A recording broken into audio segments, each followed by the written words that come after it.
So we just got done with about three and a half hours worth of flying and ready to go home, but I wanted to go ahead and record the intro for today's video here at Concord Airport.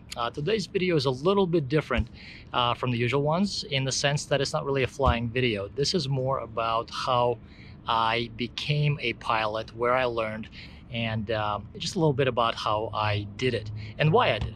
It was recorded right here at our parking space for 01 Whiskey at the PSA FBO in Concord Buchanan Airport. It was done by Bennett, who works at maintenance over at PSA, and of course it was sponsored by the PSA Flight School. And I'd like to go ahead and share it with you here on my channel. My name is Misha. Last name is Tukin. It's been about 6 or 7 years ago. It was both a long-term thought process and a kind of a spur-of-the-moment decision. I mean, I was just driving down a road on my way to work, sitting in traffic, and no, that was it. That was right there and then I made a decision. I brought my wife on a discovery flight with one of the instructors out of PSA, I took that opportunity to let her know that this was the beginning of my taking lessons and working toward my private pilot license. I did train at PSA. I started and finished at PSA.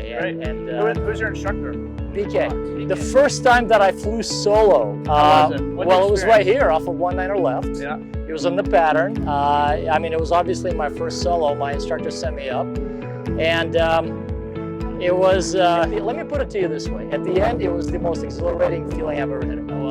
Yeah, it was, I mean, listen, I was apprehensive. I was a little scared. I was all of those things, but I had the trust in my instructor that I knew he wouldn't send me up there without, knowing that I can bring the plane back in one piece, which is exactly what I did 3 times to a full stop. So, no, it was an awesome day. I was sky high. I was sky high. It was really for pleasure. Okay. I mean, that's kind of what really attracts me to the 172s and the 182s and the type of flying.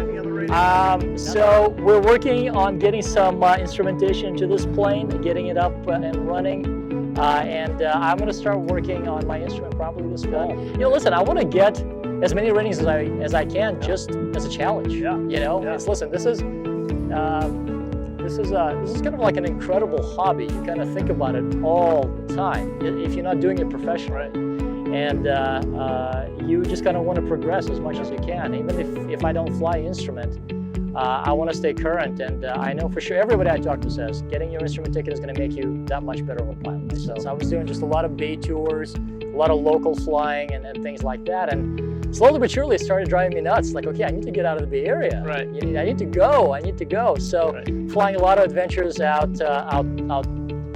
east, Southern California, taking it up to Washington, things like that. So, hopefully before this fall, we'll get a chance to go up to Oregon, Washington. I want to hit Catalina Island, just kind of do a landing out there. That's going to be awesome. So just all of this stuff that's in my head now, it's like, okay, great. I've got Bay Area covered. Let's go further out. Explore a little. Exactly.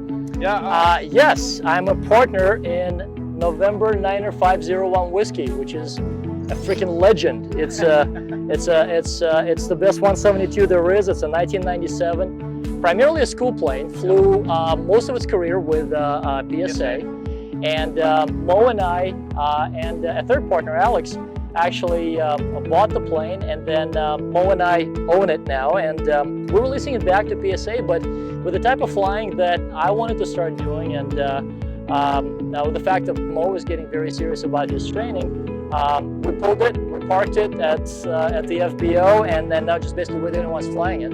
But yes, we own this little baby right here, and we're going to own it for a really, really long time.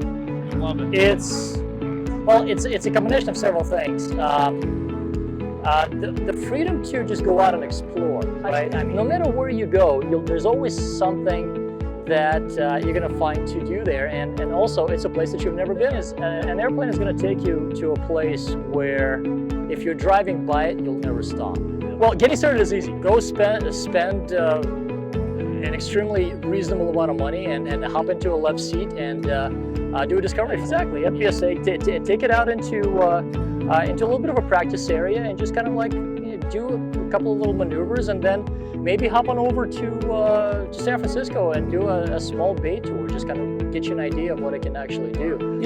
Here's my thinking. If you find yourself in an airport and you're gravitating to airports, and you find yourself at the observation deck over here by the tower.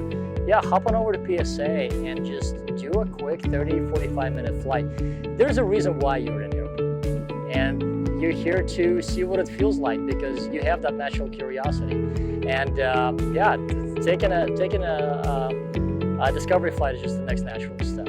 I bet you probably 80% of the people that take discovery flight will, with the idea of whether they want or not to take lessons, will end up taking lessons.